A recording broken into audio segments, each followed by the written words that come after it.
이번 시간은 자유를 갈망하며 자연을 사랑했던 남자, 후기 인상파 화가 폴 고갱에 대하여 알아보자. 폴 고갱은 1848년 파리에서 태어났다. 고갱의 아버지 클로비스 고갱은 나폴레옹 3세를 피해 항해를 하다 알 수 없는 죽음을 맞이하게 된다. 그 후 어머니 알린 고갱은 삭 바느질로 생계를 유지하며 어린 고갱을 홀로 키우게 된다.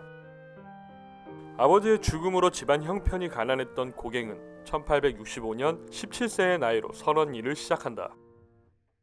1872년 어머니의 지인이자 금융가 구스타브 아로자를 만나 증권 중개 일을 시작한다. 고갱은 증권 중개에 소질이 있었으며 때문에 금전적으로 풍족해져갔다. 하지만 고갱은 풍족한 삶에 만족하지 못하였다. 늘 무언가를 갈망하는 눈으로 주말마다 그림을 그렸고 다양한 미술품을 수집했다. 주식시장의 붕괴로 일이 어려워지자 고갱은 모든 일을 그만두고 전업화가가 되고자 했다. 하지만 그는 이미 5 아이의 아버지이자 한 가정의 가장이었다. 가족들의 만류에도 화가로서의 삶에 대한 열망이 컸던 고갱은 가족들을 저버리고 화가의 길을 선택하게 된다. 화가로서의 삶은 궁핍했지만 카미유 피사로의 지원과 대중들의 큰 관심에 고갱은 작품 활동을 계속해 나갈 수 있었다.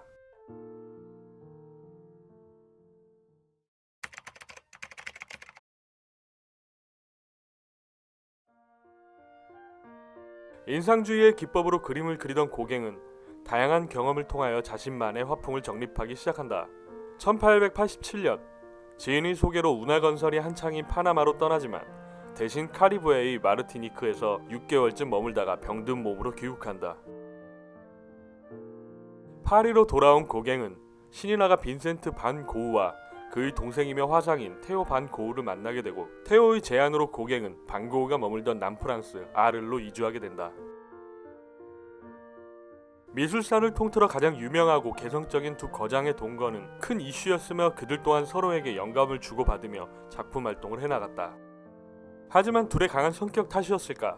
잦은 마찰을 일으키던 고흐와 고갱은 고흐의 귀 절단 사건을 계기로 안타까운 막을 내리게 된다.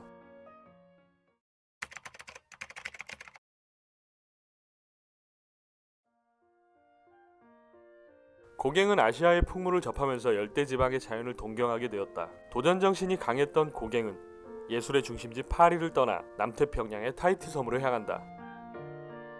2달여의 항해 끝에 도착한 타히티 섬은 문명이 발을 들이지 않은 자연 그대로의 원시적 모습을 간직하고 있었고 크게 감명받은 고갱은 타히티의 생활이 너무나 행복하기만 했다.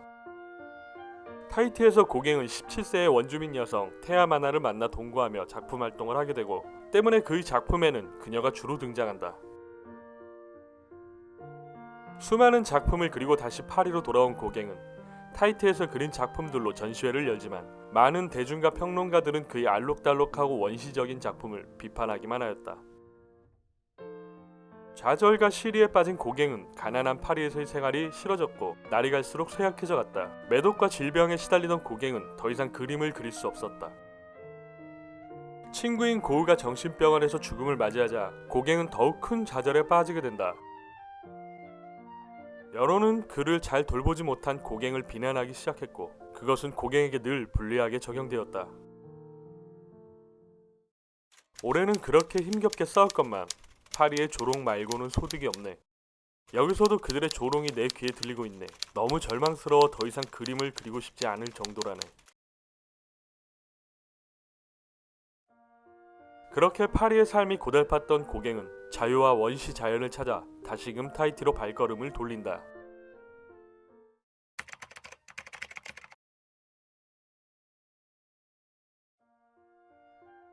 타히티로 돌아온 고갱은 마음의 평화를 되찾는다. 하지만 가난함과 질병은 그를 계속 괴롭혔다. 그렇지만 타히티에서의 고갱은 절대 붓을 내려놓지 않고 계속해서 그림을 그렸다. 그렇게 타히티에서 작품 활동을 하던 중 딸의 죽음을 듣게 된 고갱은 큰 슬픔과 좌절에 빠지게 된다. 알코올 중독에 빠져 살던 고갱은 자살을 시도하기 전 유작을 그려야겠다고 생각하여 그의 대표작 우리는 어디서 왔으며 우리는 무엇이며 어디로 가는가를 남긴다. 12월 한 달 동안 유작으로 대작을 그려보기로 했네. 사람들은 이 작품이 미완성이라고 하겠지. 그러나 이 작품은 내가 지금껏 그린 것 중에 최고이며 앞으로도 이 그림과 비교할 만한 작품을 그릴 자신이 없네. 작품 구상이 워낙 뚜렷해. 어느덧 생동감마저 느껴진다네. 나는 이것을 걸작으로 생각하네. 타이트에서 마지막으로 대작을 남긴 고갱은 1903년 심장마비로 결국 세상을 떠난다.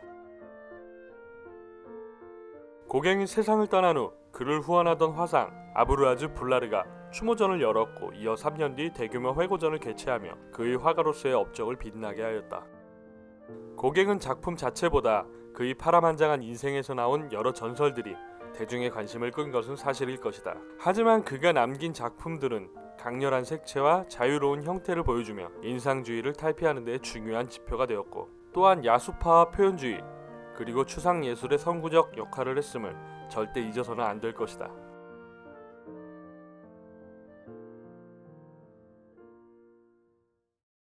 이 목가적인 섬과 원초적이며 순박한 주민에게 매료당했습니다. 고향으로 돌아왔다가 다시 떠나려는 이유도 그 때문입니다. 새로운 것을 이루려면 근원으로, 어린 시절로 돌아가야 해요. 나의 이분은 동물에 가깝습니다. 벌거벗었음에도 음란해 보이지 않는 것은 그 때문일 것입니다.